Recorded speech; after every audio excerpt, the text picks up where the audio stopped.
The Lord. Good morning. ప్రభు నామంలో ఈ ఉదయకాల సమయంలో మీకు అందరికీ కూడా ప్రత్యేకమైనటువంటి వందనాలు తెలియజేస్తున్నాను. దేవుని బిడ్డలారా, మీరందరూ కూడా బాగున్నారు కదండి. మరి ఈ ఉదయకాల సమయంలో దేవుని యొక్క మాటలు ధ్యానిద్దామా? పరిశుద్ధ బైబిల్ గ్రంథం నుంచి కీర్తనల గ్రంథము 121వ అధ్యాయము 3వ వచనం. ఆయన నీ పాదము తొట్టిల్లనియ్యడు, నిన్ను కాపాడువాడు కోనుతాడు.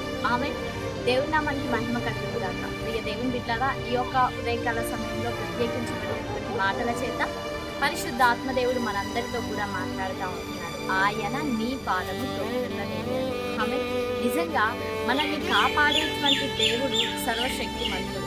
ఆయన మనల్ని కునుకగా నిద్రపోకుండా కాపాడుతూ ఉంటున్నాడు. కంటి పాప వలె అనుక్షణము కూడా మనకి ఎటువంటి కీడు, ఎటువంటి ఆపద తగలకుండా, మన పాదములకు రాయి తగలకుండా ఆయన మనల్ని కాపాడుతూ ఉంటున్నాడు. ప్రియ దేవుని బిడ్డలారా, 91వ కీర్తనలో నీ పాదములకు రాయి తగలకుండా వారు తమ చేతుల మీద ఎత్తి పట్టుకుందరు అని దేవుని యొక్క వాక్యం సెలవిస్తూ ఉంది కదండి.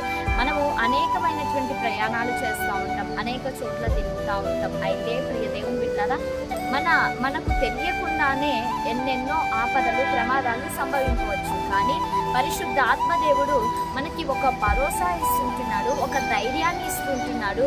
మనను గురించి, మన పట్ల ఆయన తన దేవదూతలకు ఆజ్ఞాపించి ఉన్నాడు. ఏమని అంటే, నా బిడ్డలు బయటికి వెళ్తూ ఉంటున్నారు, వారు సురక్షితంగా ఉండులాగున వారి పాదములకు రాయి తగలకుండా, వారి పాదములకు కీడు సంభవించుకోకుండా నీవు వారిని ఎత్తి పట్టుకో అని దేవదూతలకు దేవుడు ఆజ్ఞాపిస్తూ ఉంటున్నాడు. ప్రియ దేవుని బిడ్డలారా, మనము దేవుని కలిగినటువంటి మనము, ఆయన పిల్లలుగా ఉంటున్నటువంటి మనము ఎంత ధన్యులం ఒకసారి జ్ఞాపకం చేసుకోవాలి.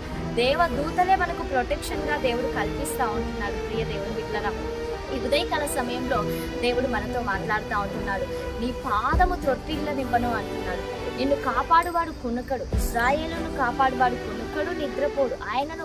ఆయన కునుకక, నిద్రపోక ప్రతి క్షణం మనల్కి భద్రతని ఇస్తూ ఉంటున్నాడు. ఎంత గొప్ప దేవుని మనం కలిగి ఉంటున్నాం, ఎంత అద్భుతమైనటువంటి దేవుని మనం కలిగి ఉంటున్నాం. కాబట్టి ప్రియ దేవుని బిడ్డలారా, దేవుడు మీరు ఉద్యోగాలకు వెళ్తున్నారా, వ్యాపారాలకు వెళ్తున్నారా, ఈ ఉదయ దినాన లేచిన వెంటనే నీవు నీ పనుల నిమిత్తం బయటకు వెళ్తున్నావేమో. అయితే ఈ వాగ్దానం నీ కొరకే. నీ పాదములకు రాయి తగలకోకుండా, లేకపోతే నీ పాదము త్రొట్టిల్లనివ్వకోకుండా పరిశుద్ధ ఆత్మదేవుడు నిత్యము నిన్ను కాపాడేటువంటి దేవుడిగా ఉంటున్నాను అని ఈ ఉదయకాల సమయంలో ఆయన నీకు వాగ్దానం ఇస్తూ ఉంటున్నాడు. ఆమేన్.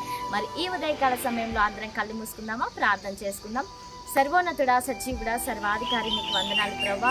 అయ్యా, ఈ ఉదయకాల సమయంలో ఈ కార్యక్రమాన్ని చూస్తున్నటువంటి నీ ప్రియ బిడ్డలందరినీ కూడా మీరు పేరున దీవించండి, ఆశీర్వదించండి, మంచి ఆరోగ్యంలను దయచేయండి ప్రభా. అయ్యా, నీ బిడ్డలు చేస్తున్నటువంటి ప్రతి పనులలో కూడా మీరు తోడుగా ఉండి తండ్రి, నీ విజయాన్ని నీ బిడ్డలకు అందించమని అడుగుతూ, ఈ దిన సమృద్ధి చేత ప్రతి ఒక్కరిని కూడా మీరు ఆశీర్వదించమని యేసు శక్తి కలిగిన నామంలో అడిగి వేడుకొని పొంది ఉంటున్నాము తండ్రి. Amen. Praise the Lord. God bless you all. Have a nice day.